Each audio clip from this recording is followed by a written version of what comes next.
Hi, welcome to Open Level Yoga, Friday, March 12th. I'm Keren. My pronouns are she and her. And I am here in gratitude, substitute teaching for my teacher, Shri.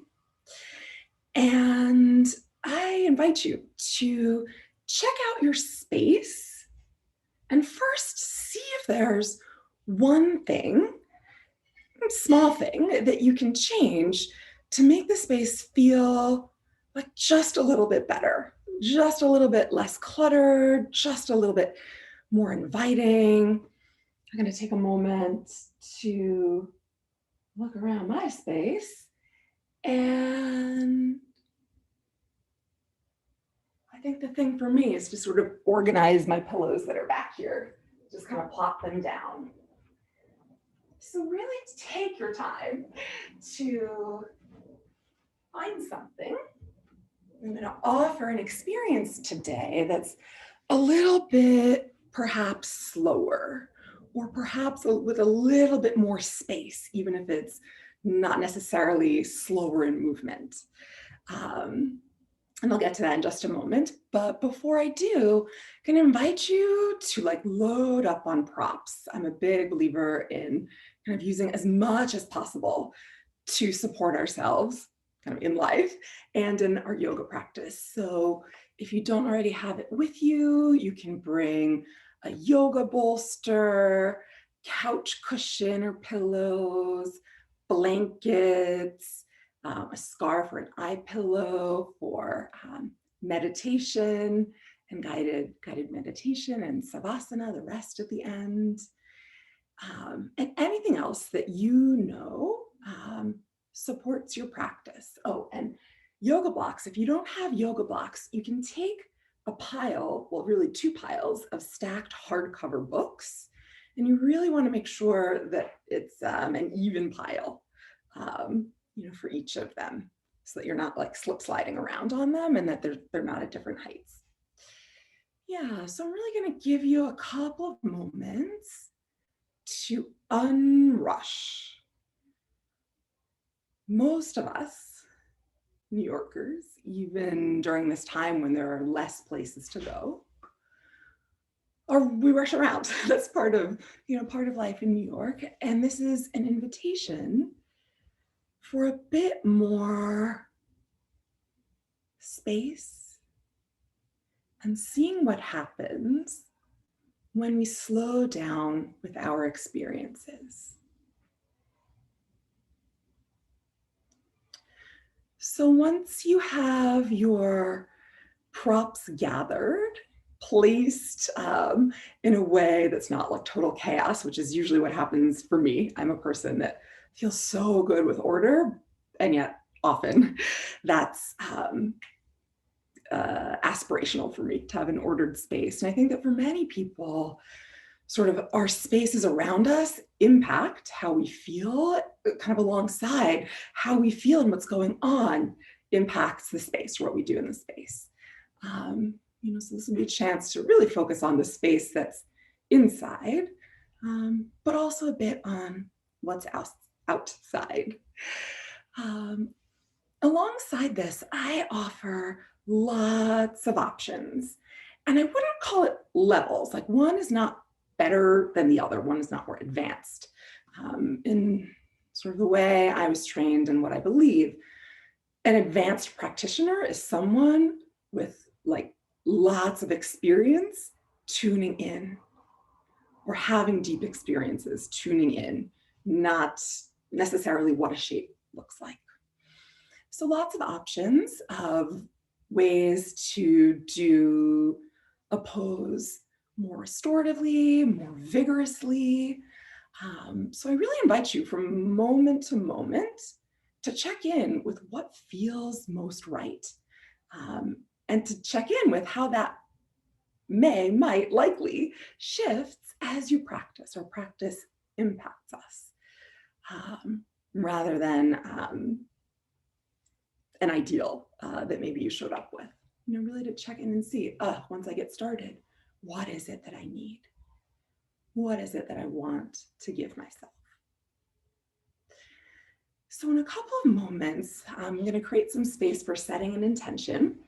But before I do that, I want to give us an opportunity to get in our bodies so that the mental intention, if it resonates to set one, that there's kind of intention, lots of invitation for the body to be there, a part of the conversation, and sometimes moving can help to do that.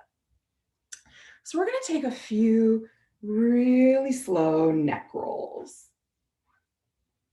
And as you do it, just notice what's in your field of vision.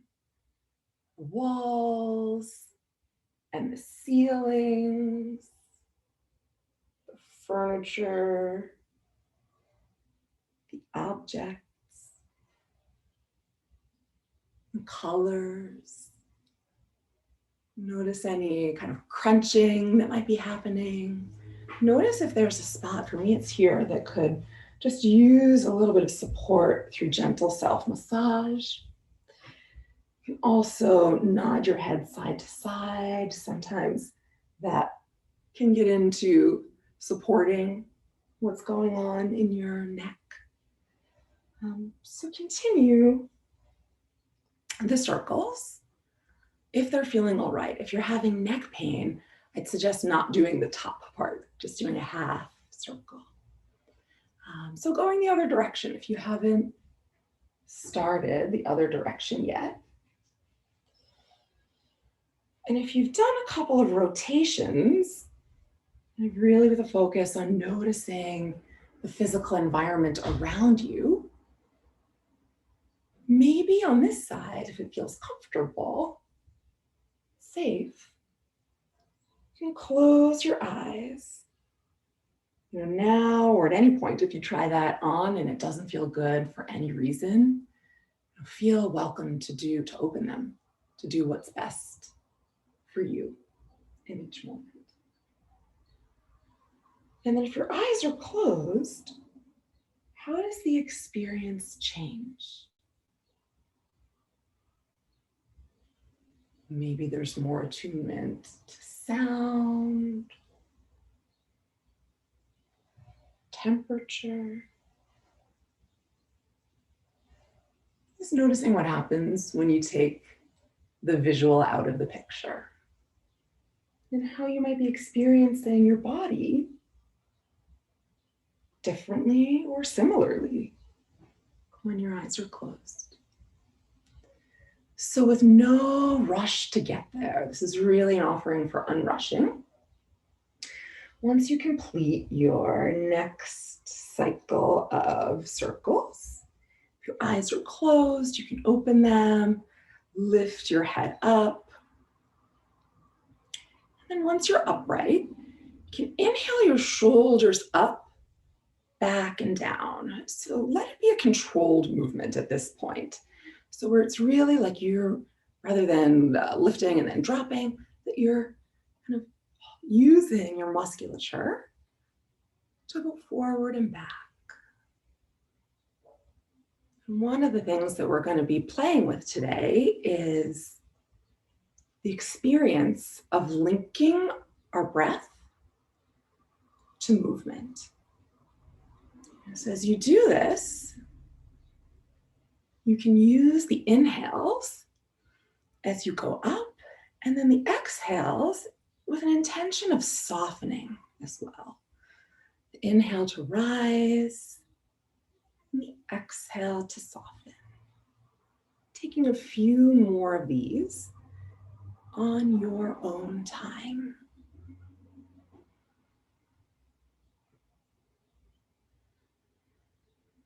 Seeing if you can let the pace, whatever the natural pace of your breath, seeing if you can let it dictate the speed of the movement. The inhales for up, lengthening, and the exhales for down. So again, with no need to rush there, the next time you find yourself at the end of your shoulder shrug exploration, you can come back to center and then knit your fingers together It's a version of seated cat-cow that we're going to do. Point your palms towards the front.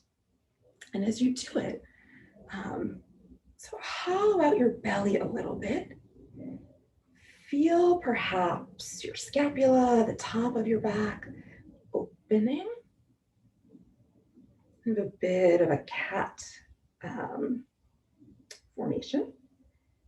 And then when the inhale comes, stretch your arms up and then down around to the side. So it's like a little like mini cow at the top there, like a mini back bend. We're way at the beginning. So knitting your hands together, pushing them forward, looking down, pulling a bit inward, cat spine. Inhale, lifting up, and you can connect to what you're sitting on. Forgot to say this before. And exhale, arms down to your sides. You can continue with this motion, and I forgot to mention this earlier. So if you're not yet sitting on something that feels like it supports a tall spine, go get that thing or move to that spot. It might be a block or a bolster or sitting on a couch or chair up against a wall. Do and take the time, like it's worth it, to take care of our bodies.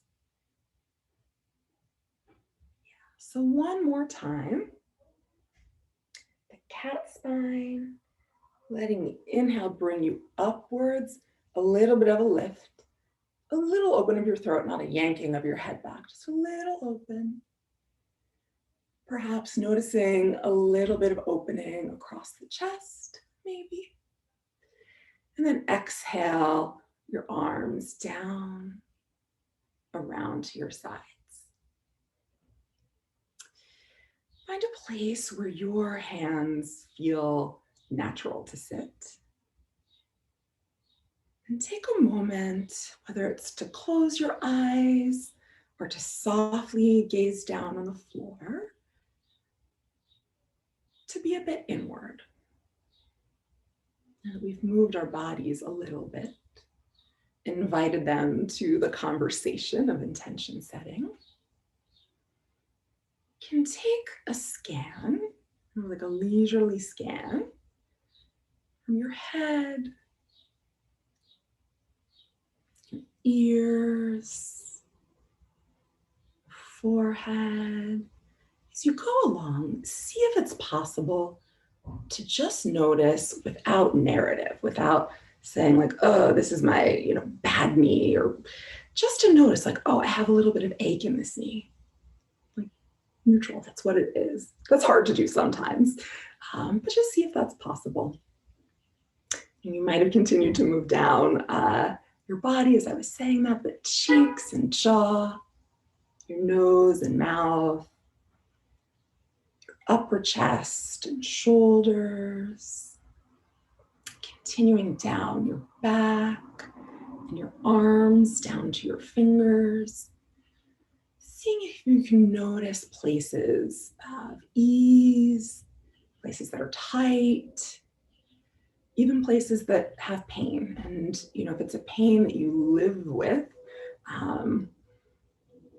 let's see together. And I wish we were in person so that I could be able to support you better in doing this. But let's see how the yoga can support a pain rather than cause a new one or exacerbate an existing one. There's two main ways. You can continue to scan down your body if you're not. I just want to kind of drop this little nugget in that the two easiest ways to prevent injury or to prevent I'm just going to say one easy way. The other is harder to explain. It's a few key alignment things. But the main thing to do is to go mindfully. That when you go maybe a little bit slower, and even if it's more vigorous, like with awareness, it is much harder to go over your edge or to like non-consciously hurt yourself, push yourself too far. So one of my teachers, says, going slow often is going fast. There's a lot that can move in you. So if you've already done your body scan, just checking with what's happening right now. And place your heart, one hand on your heart and the other on your belly. And feel what it feels like in your body as you breathe in and out.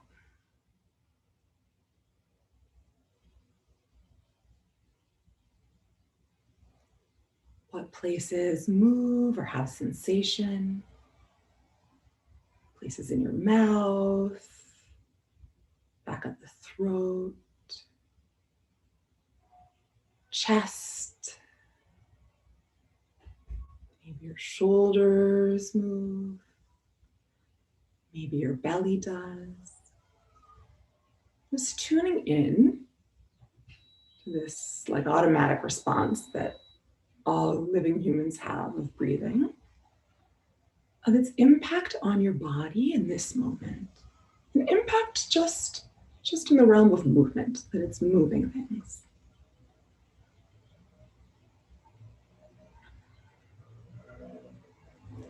Taking a few more breaths like this. And as you go through that, and as you go through class today, if mental chatter pops up, distracts you, that's what the mind does. The mind often sort of takes us to something that happened and our, narratives and thoughts and feelings about it, or, what's going to be forward, stress about things to come or excitement. That one of the ways to kind of reposition yourself in the present moment is by making a choice to refocus your awareness on your breath and your body sensations. And see, when you become aware of thoughts, and this can be really hard for a lot of us, if it's possible to engage it either neutrally or with kindness. Like maybe that's the practice, instead of like beating up on yourself for it, whatever is coming up, saying, oh, okay, I'm stressed. I'm stressed about this deadline. Okay. And then to refocus on what you're feeling. Not easy. Advanced yoga. So having felt your body, felt your breath, having us talked about the mind, now let's take a moment intentionally being with the mind.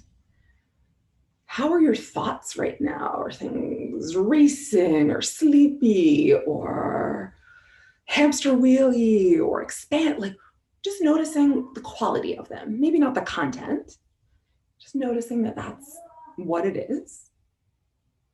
So your mind is in this moment. And then check out your energy level. Tired, energized, stressed, heavy and sad. There can be a lot of overlap between energy and emotion. So also check with your emotions. What is with you? What's coming up? Sorry about that. As you are towards the beginning of our class today, we're having the intention or doing the work to work towards letting it be as it is, naming. I feel sad. I feel overwhelmed. And just what it is.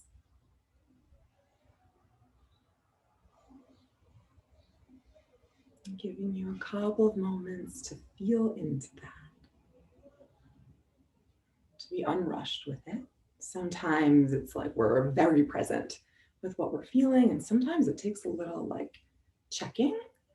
Sometimes there aren't words for it, and that's okay too.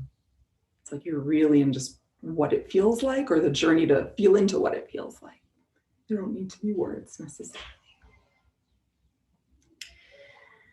And so having checked in with these different parts of you, your physical body, your breath, your mental, kind of cognitive self, energy and emotions, see if you can connect with an intention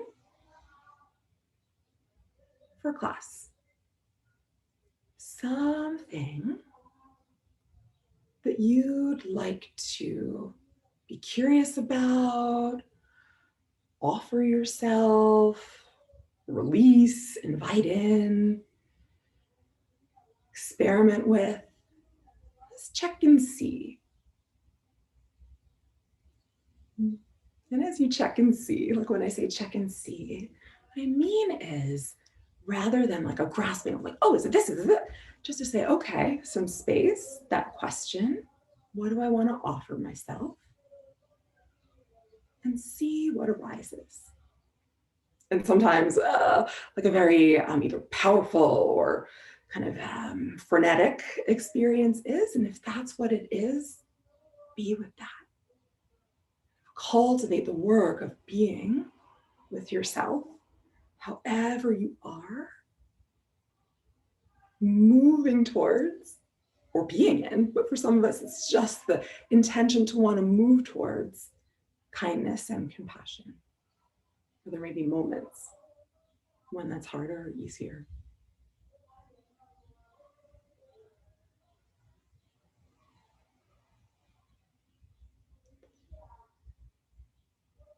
When you connect with your thing, your intention, and again, it might be words, it might be an image, it might be a feeling in your body, it can be anything, including I don't know. Like being open to I don't know, or seeing about being non-judgmental with I don't know. It really can be that. Or if this kind of aspect of the class isn't working for you, let it go. Like everything, you're encouraged to prioritize your intuition, your needs over what I'm offering, both to connect with it and to give it to yourself. One of the kind of unintended positive consequences of Zoom classes is that it might be less intimidating to do in your own space, or if you turn off your video, than in a live physical class. So when you feel like you've connected, and if you're at home not watching this live, you can pause the video now or at any point where you feel like you need just a little bit more time than what I'm offering. Rub your hands. Listen to the sound that it makes. Feel some heat building. Notice how sweaty or dry your hands are. And then let one hand kind of gently rest on your chest and the other one on your belly.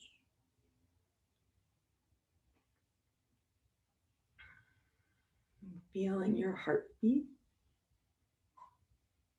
the way that the breath moves your body and then moves your hands.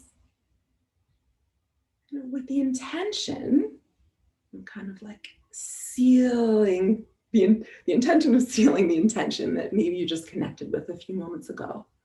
It's almost like trying to communicate it to the body through touch, different language than words. Yeah, and I find myself kind of giving myself some circles on my chest. It can feel different for different people. For me, it's soothing and supporting. Maybe you want to experiment with that. It doesn't necessarily have to be your experience of it.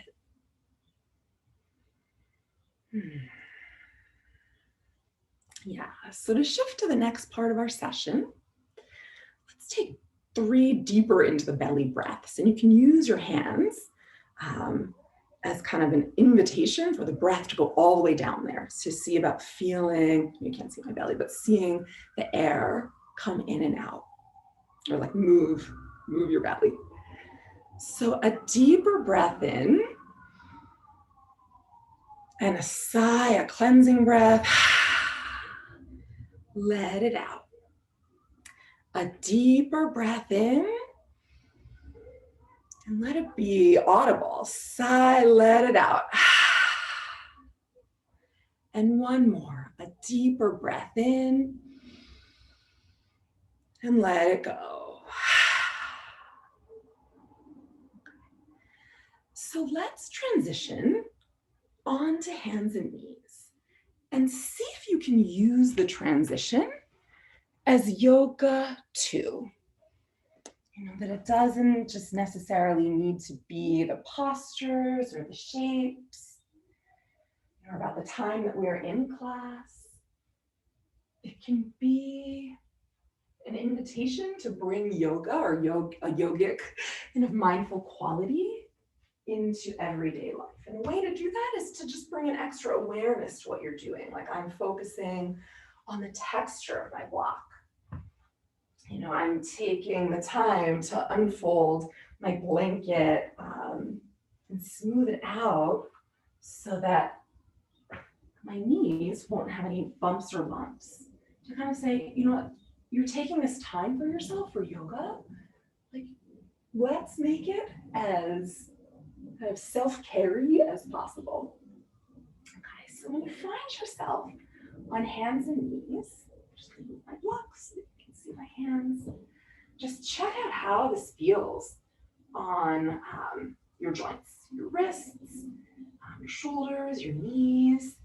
If it's not feeling good, you can come down onto your forearms, which will take a lot of the weight off of the wrists. For some people, that's more supportive or more accessible. And if just being on your hands and knees isn't for you today, come back to a seat or any other position that feels right to you in the moment. So let's take a couple of kind of traditional cat-cows. So when your inhale comes, tilt your tailbone very gently towards the ceiling. Let your belly hang a little bit. Look forward. When the exhale comes, look down and then eventually back at your legs, rounding your spine. Inhale, forward, tipping your tailbone up into a cow. Exhale, rounding in to a cat. And so taking a few more of these on your own time, seeing if you can, once again, link the movements to the breath. So one inhale, dictating getting into a cow, your tailbone's up towards the ceiling, a little bit of an arched back, a little bit of a hammock, but also an engagement in the belly. And a gentle look forward. You definitely want to crank your, ooh, that didn't feel good. You don't want to crank your head up. It's towards the beginning-ish of movement, in our physical movement in our class. So you want to be gentle. And then a cat for the exhale. Rounding your spine, you can even nod your head, yes and no. See how, maybe there's something that wants to release. And as you do this, either or both, you can play with more dancerly movements. I meant to mention this at the beginning, I forgot. So I'm not playing any music right now because I can't get it to work in a way that I'm audible enough and it's audible enough. And then also sometimes, music tones a class and music has resonance, so it can be a lot of things for different people. But if you're at home and you'd like to have some music, sometimes having music to move to really supports the experience. So I'm doing these figure eights, and I can also sit back towards child's pose. So if you're at home and you can pause the video, use that transition, getting your phone or whatever you listen to music on, to put on some music that maybe feels kind of linked to the intention, or just music that you feel like listening to right now. Or choose not to.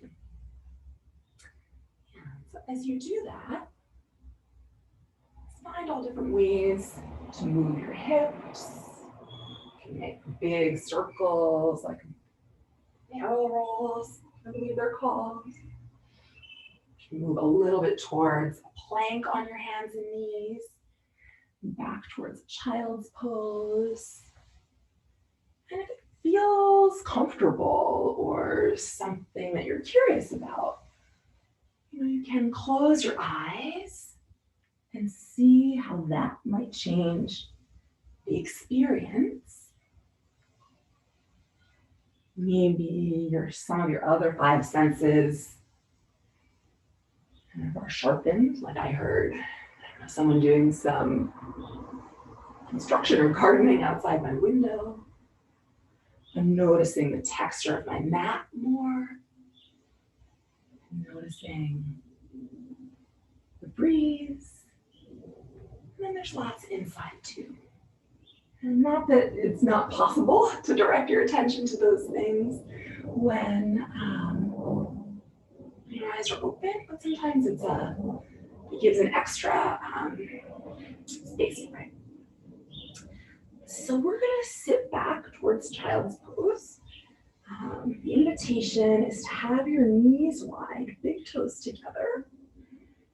I'm gonna invite two things. I'm gonna invite you to get a setup where your forehead, your third eye, is in contact with something.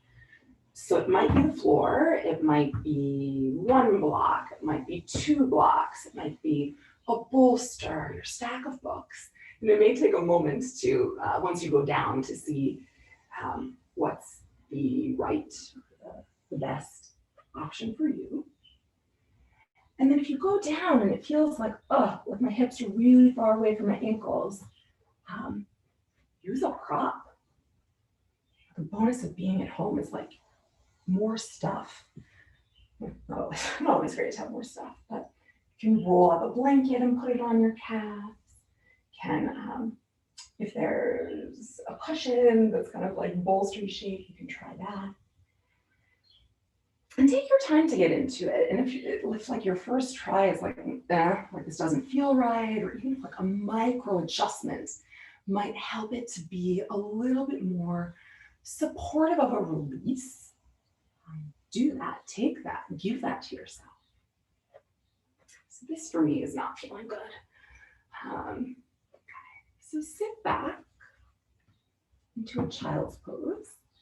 Find something for your forehead to land on. Start by gently rolling your forehead, your third eye, from side to side, block or on the floor.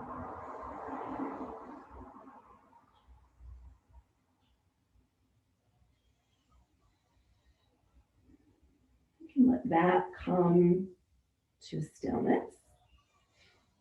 And extend your arms long. Let's put a lot of energy into it. You can tense your fingers, like lots of use of muscles, lots of energy into being upright, lengthy. And then let that go and let everything soften. Let your hands just kind of flop down. Let your shoulders soften. Feel the heaviness, natural heaviness of your hips.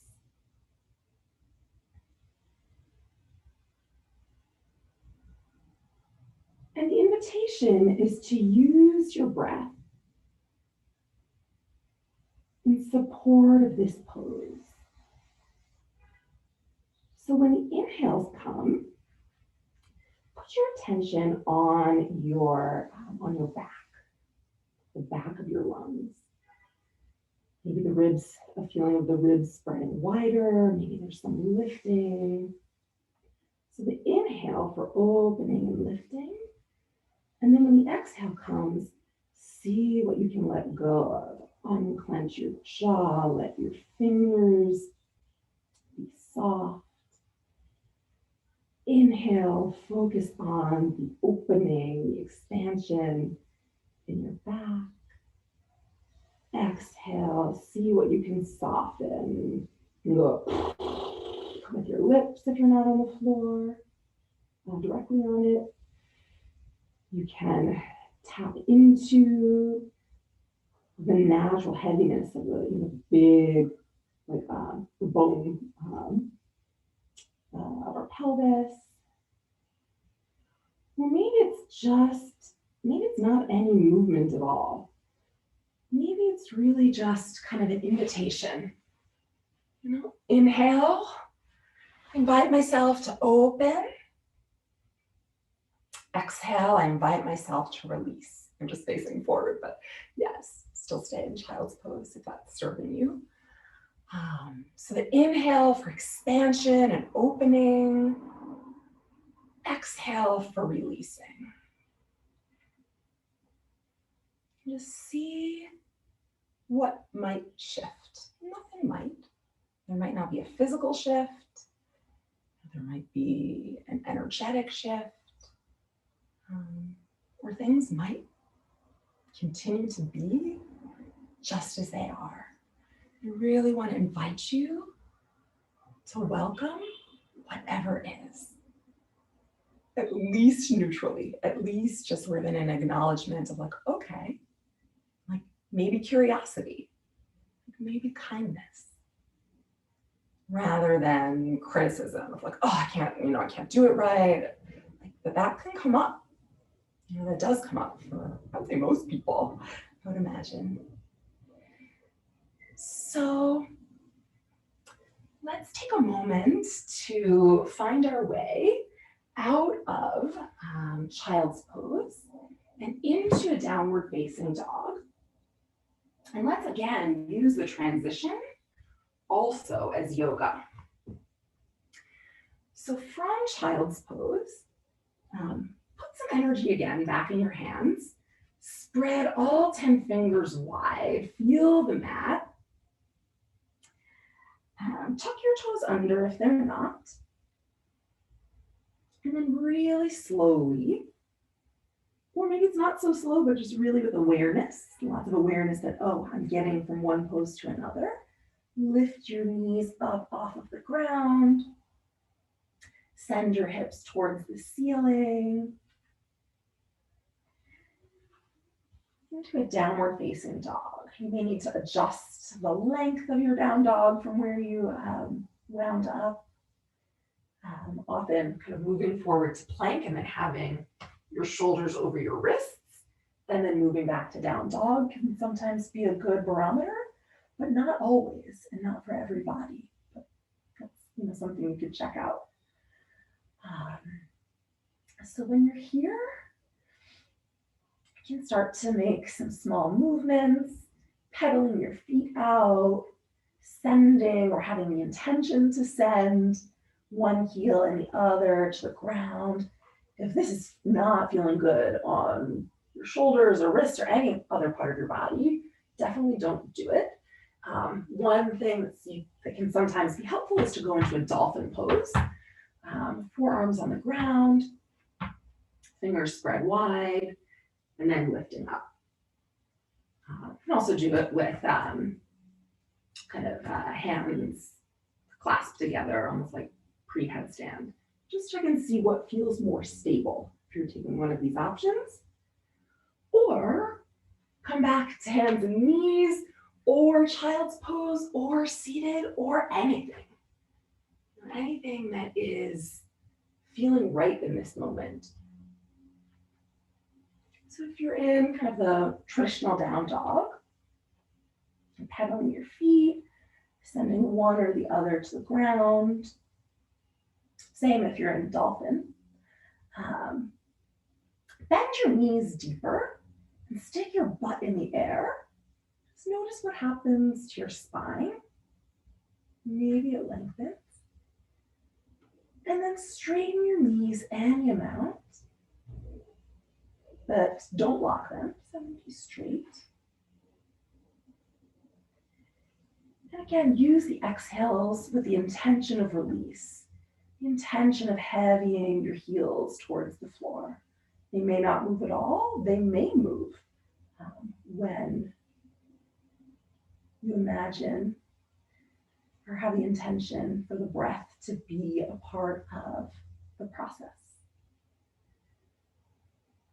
And so if you chose down dog, it doesn't mean you're wed to it. If at any point you want to shift, or if you chose one of the other options, you can always shift to see what feels best.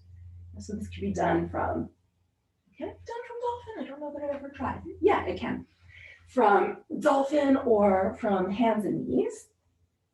You can lift one leg up, slowly and with awareness. Point the toes. Bend the knees, stack that hip over the other, opening up the hip. If this is too much, you can, or even if it's not too much, even if you're curious about experimenting with what does it feel like from here, or what does it feel like from dolphin, which I'm kind of curious about. I've never done that before. You know, how that might be different than from down dog, which is an experience that my body has experienced more times, many times. And so if you're in down dog or hands and knees or dolphin, you can re-square the hip, mindfully place that foot back on the floor, shift your weight to the other foot, and mindfully and slowly point your toes. Lift the other leg up in the air. Still keep a hold of or have an awareness of your hands on the mat. Bend the knee. Open the hip. Have your leg long. You can make circles. You can stay still. Just checking out what's happening in your hip. I'm going to try that for a moment from dolphin. That was interesting for me.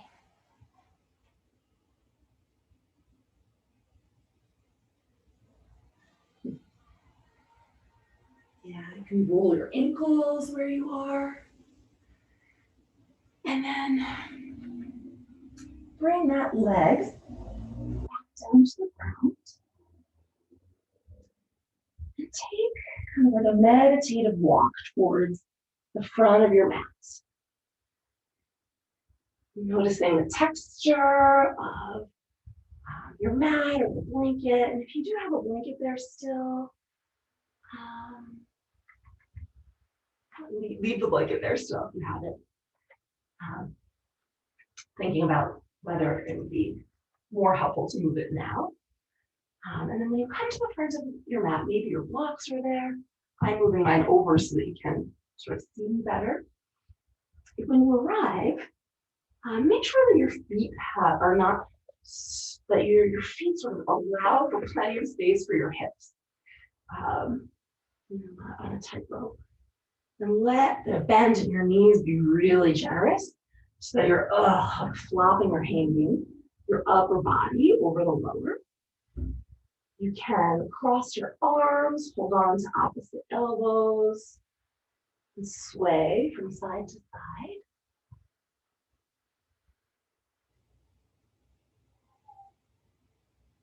Switch the hold of your elbows to one that's less kind of intuitive or natural, and notice how that might change the experience. Let your head dangle. And let that go. And slowly roll up your spine, letting your hands dangle. And if you are respecting high or low blood pressure, this might be an intense move for you. So you could, if you have them there, take your blocks sort of as a support and halfway. Just like take a few breaths here where you feel like, okay, I've got something there. Until, if there's some dizziness, until that passes. Put your hands on your hips and hinge up. You know, that could be sometimes a better way if you're struggling with high or low blood pressure. But however you find your way up, and maybe it's not either of the options that I gave, maybe it's crawling to your couch and sitting on it and crawling up the couch. Lots of ways to get there.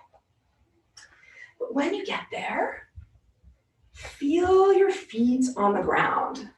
Kind of standing on your own 2 feet for the first time during this class. You can like bend your knees a little bit, pedal around,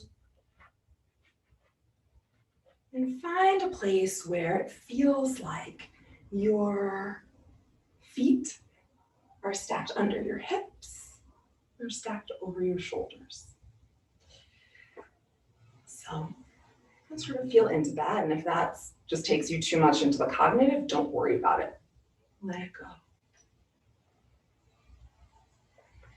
Wiggle your toes. See if they can face forward so that your feet are parallel to one another. Just taking your time. And feel yourself standing on your own 2 feet.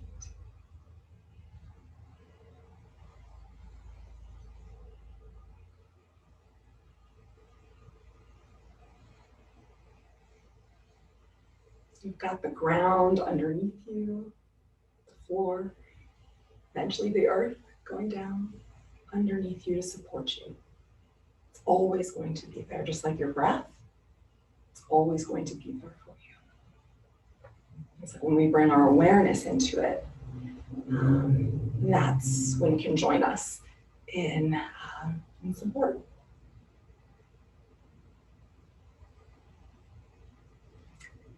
And see about reconnecting or continuing to connect if it's been very present with you with the intention that you set.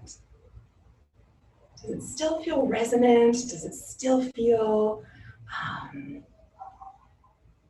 does it still feel resonant? Or does it want to shapeshift or transform into something else? Not stuck. There is room to move and grow.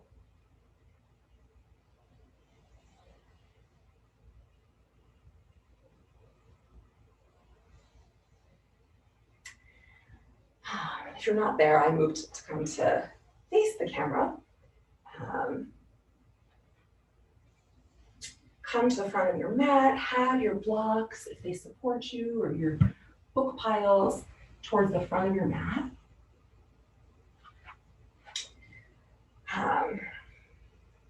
Inhale your arms up, around, and overhead.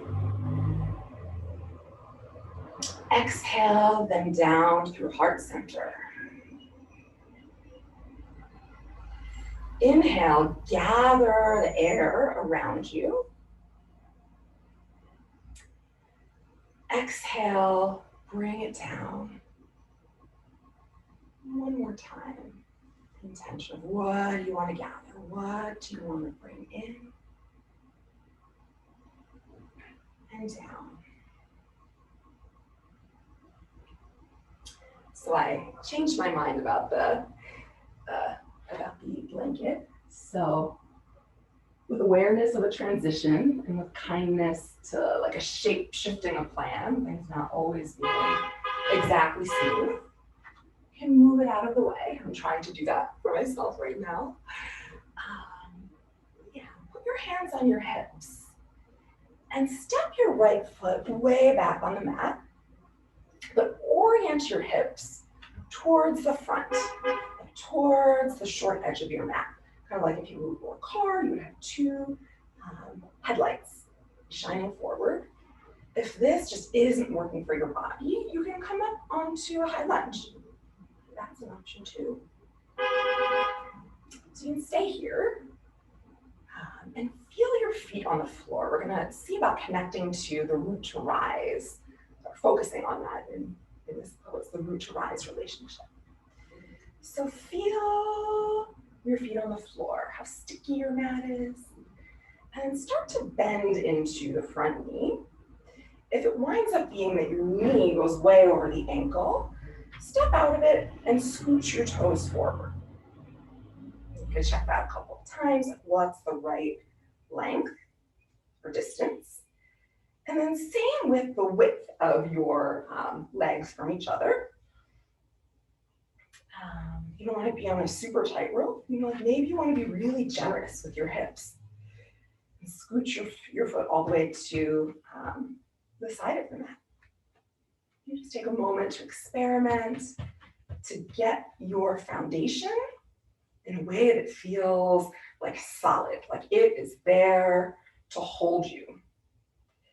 And if this situation, lungy situation, warrior one situation, just doesn't give you a sense of stability, either choose to explore the instability or do something else that does make you feel stable. Maybe 2 feet just standing in mountain pose like we were before.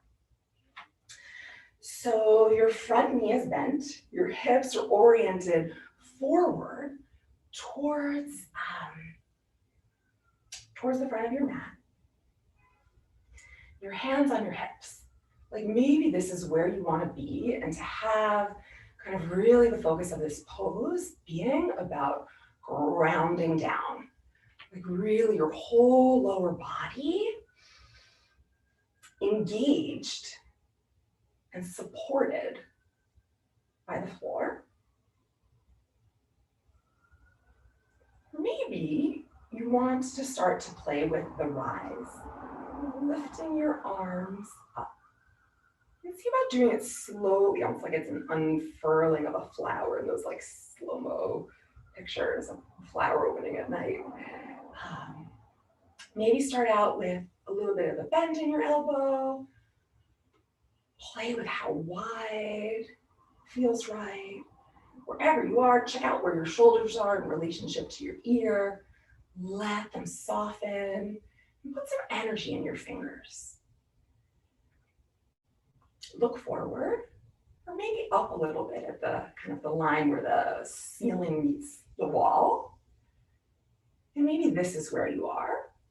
A little bit of broadness across the chest. Keep hold of your head, don't let it like fall back. A little bit of an opening in the neck.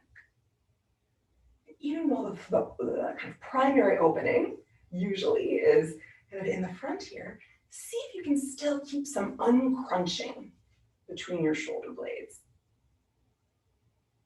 See about connecting.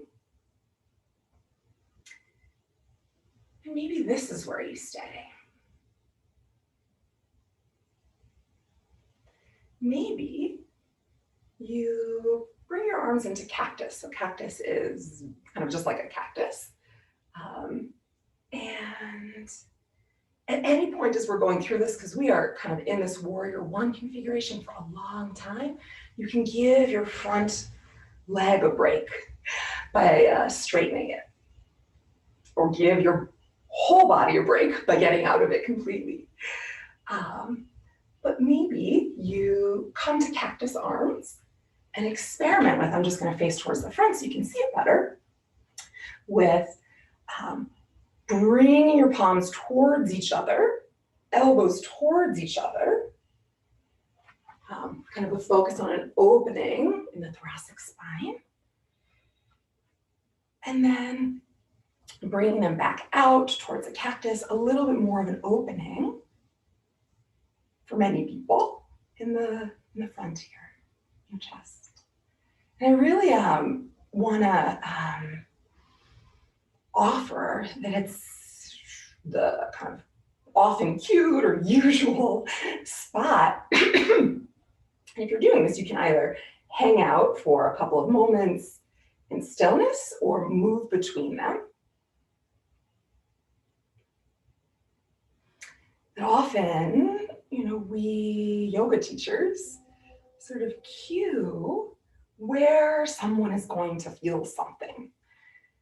And often people do, and often those cues are helpful for a focus on a part of the body that gets is connected with the pose.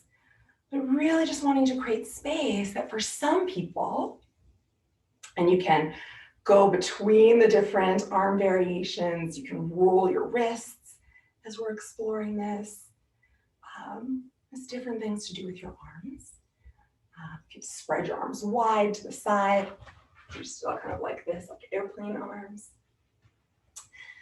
That it's very, very true that lots of times people, the place in the body that has the sensation isn't necessarily the one that is kind of most obvious. So the chest opener, it might not be that the chest opening is the place. You know, somebody might be experiencing it, I don't know, in the back of the leg. You know, there's fascia that runs throughout our body. So just really creating space for your experience, unique to you in this moment experience. And I'm doing a lot of talking, and this is probably a lot standing here. So why don't we give the front leg a break and move into a reverse triangle. So slide that back hand down the back leg. Lift the fingers first to the side and then up. Moving slowly maybe creates space for awareness of more space across the side of the body, maybe in the hip. These are all maybes. And then twist your hand like you're twisting a light bulb so that your the pinky finger is facing towards the floor. You can't see it. Sorry that it's out of the screen. And look down at your back foot. And as you breathe, sort of the more obvious opening is here. See if you can still keep an uncrunching on the other side.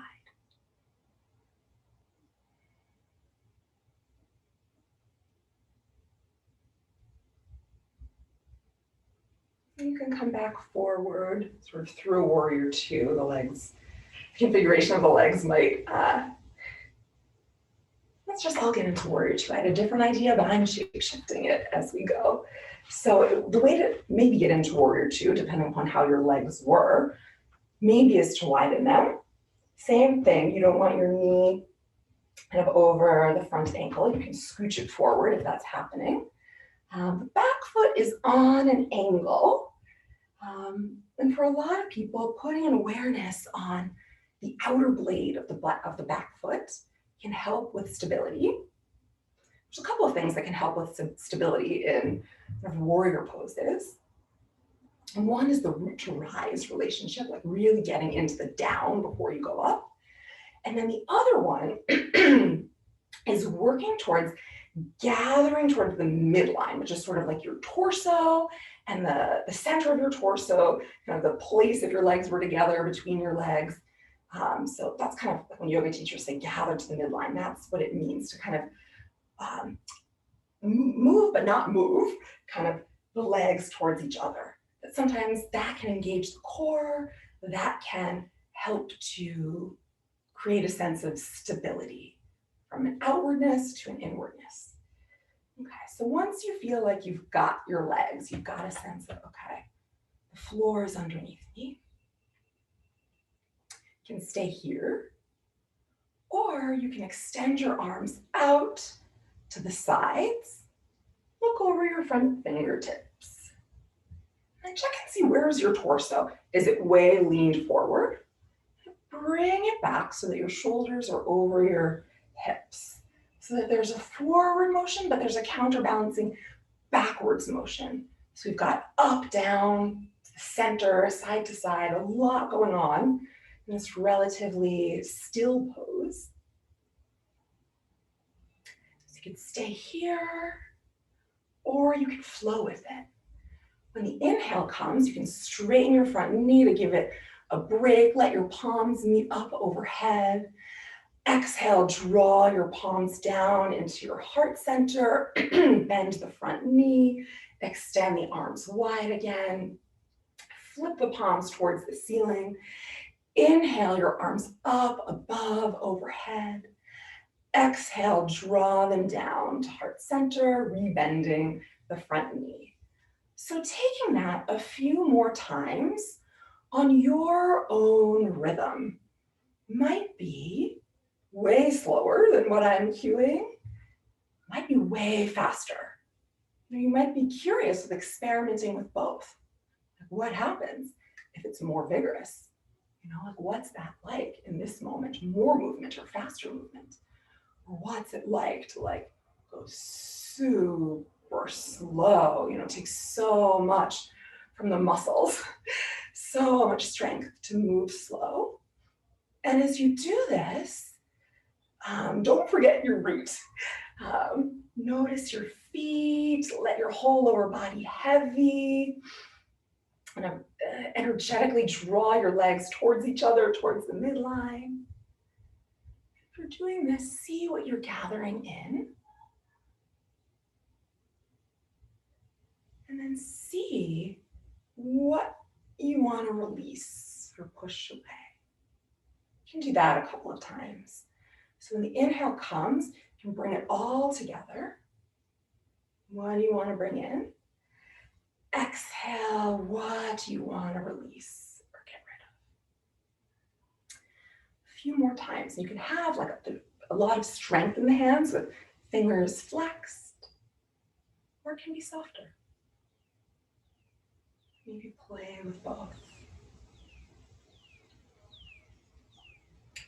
Okay, so pivot on your toes and let's scooch your toes together. They can use, mine can use a little bit of a roll out of the ankles, but help to keep this still a part of the yoga by bringing awareness, noticing sensation.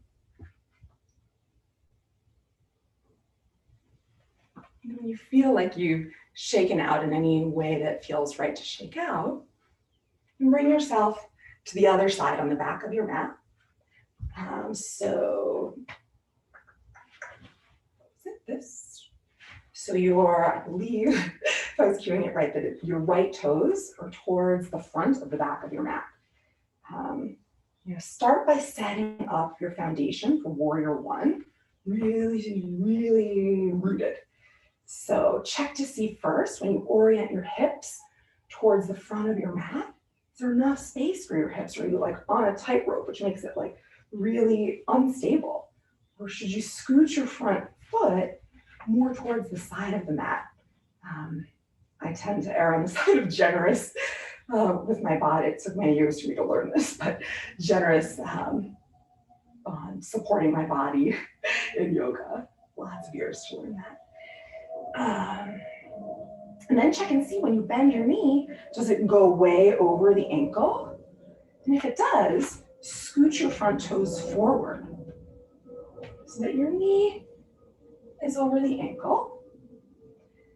And then see about your back leg. If it's just not working, you can pivot your back toes up onto kind of a high lunge setup, or you can stay in the warrior one with your foot on the floor, on an angle, awareness on the back, razor edge of the foot. And yeah, let's root. So feel the texture of the mat. For me, sometimes just gentle, not really bouncing, but a little bit of, okay, feel the floor, feel the muscles in my legs. Yeah, that's there. Engage my core. Oops, we're in warrior one, not warrior two. Yeah, so maybe I think what's happening is that this is a little bit too long for me, this dance I got into. Maybe this is where you are, and maybe you're using your hips to gather in, to sort of support that idea of drawing to the center. Sometimes, even if it's not a push, maybe it's just the touch, the self-touch, self-assist, can remind inward with the legs, in addition to down, for strength.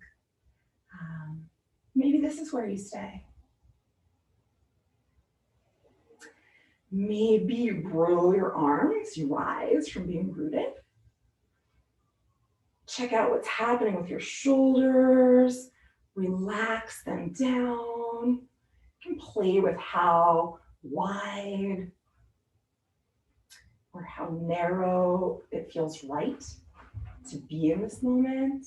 Keep a hold of your head, don't let it fall back. But maybe there's a gentle opening in the throat while the back of the neck still isn't crunched.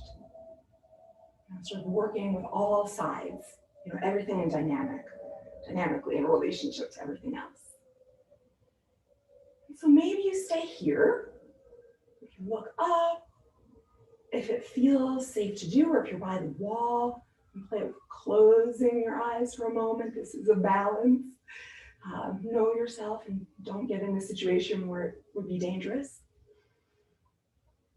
And maybe you go to cactus arms like this. Fingers spread wide. When the exhale comes, you can curl inward, elbows and hands towards each other, and then open it up.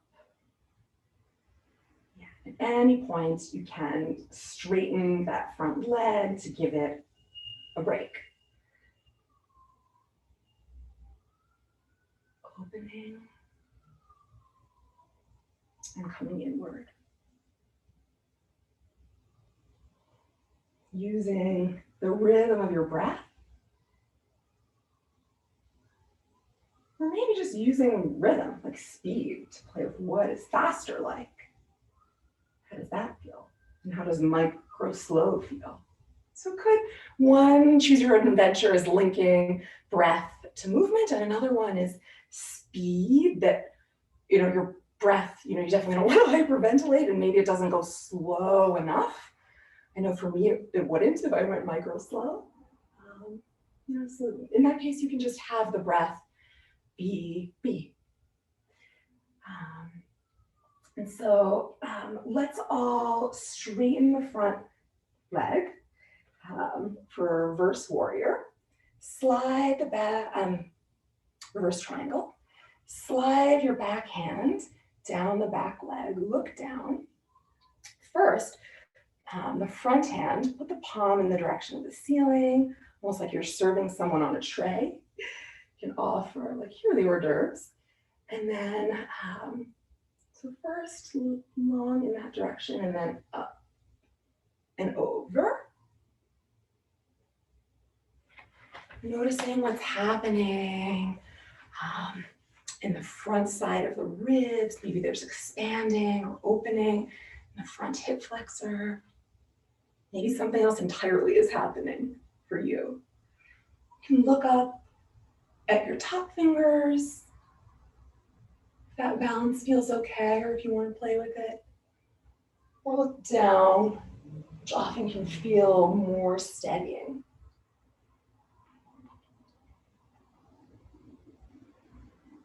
And then let that go. You can place your hands on your hips to sort of align yourself for more of a warrior two leg stance, which is the hips are facing towards, like, diagonally on-ish on the side, rather than oriented to the front. And usually, the front foot, sorry, I'm losing my words. The front ankle intercepts with the back, the blade of the back, the inner blade of the back leg. So connect with everything that is rooted down, your legs, your feet, the heaviness.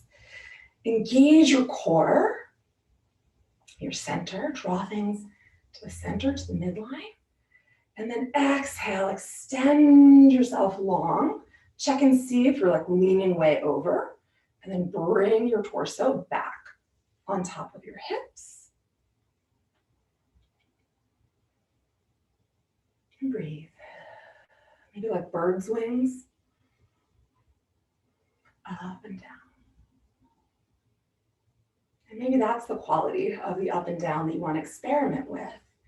The inhale, like bird's wings up. And then the exhale, maybe a little softer. For me in this moment, bird wings are softer. They're super powerful to propel birds. So up. Draw your hands through center. See what you want to push away. Just let it go. You release that. That's away. And then what do you want to bring in? Draw it in. What do you want to let go of? And you can do that on the exhale. And what do you want to bring in? And then turn your toes towards the front of the mat. Hands at heart center. And scooch, scooch, scooch your toes together. Find a way towards the floor. Usually I leave, a more generous amount of time for folks to get in any poses that we didn't get to. That didn't happen today with our timing, which I apologize for. So you're welcome to do what you want to do. The whole class, that was welcome. And now you have like 5 minutes left. So if you'd like to follow what I'm offering, you can, you can make your feet into a diamond shape. Before you do that, find your props. 2 blocks.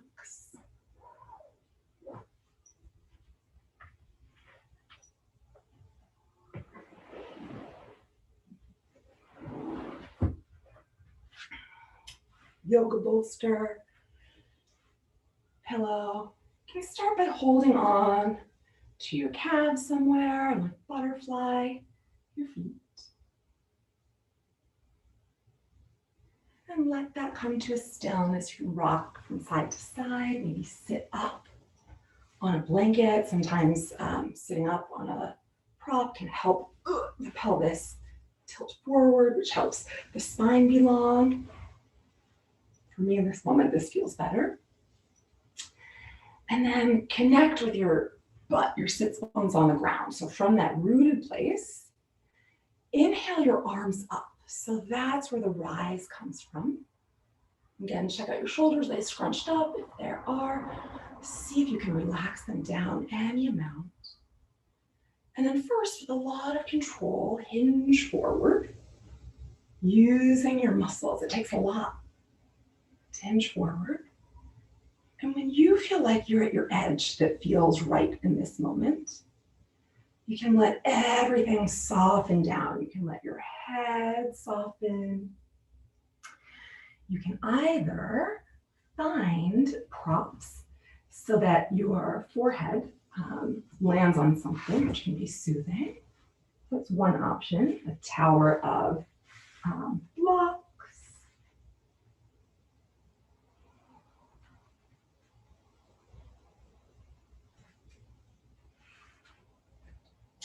Or bolster. Sorry, I'm having a moment of non-presence around time management, which I apologize for. You can hug your bolster and lean forward onto it.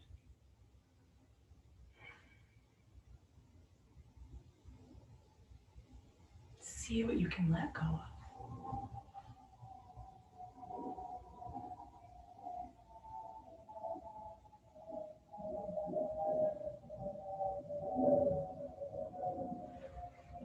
Bolster, whether you're just hanging and using the breath, the inhale to come a little bit out of it, and the exhale to come down.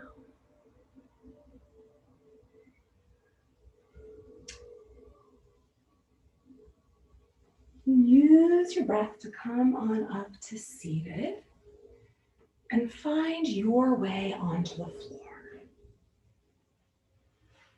You may want to layer up in layers. socks or a sweatshirt.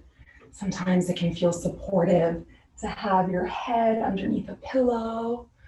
You can roll up a blanket and have it under your knees. Really take your time to set yourself up well.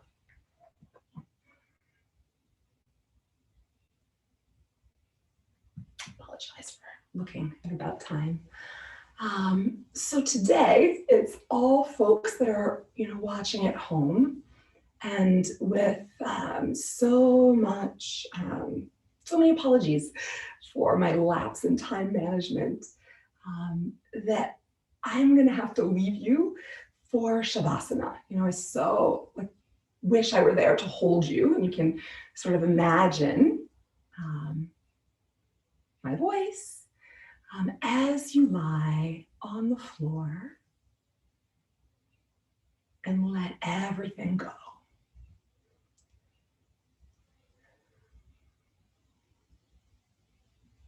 I invite you to stay a couple of moments if your time is also limited, or if you have more time, to stay as long, and you can have your hands on your belly, open wide, to stay as long as feels supportive to you.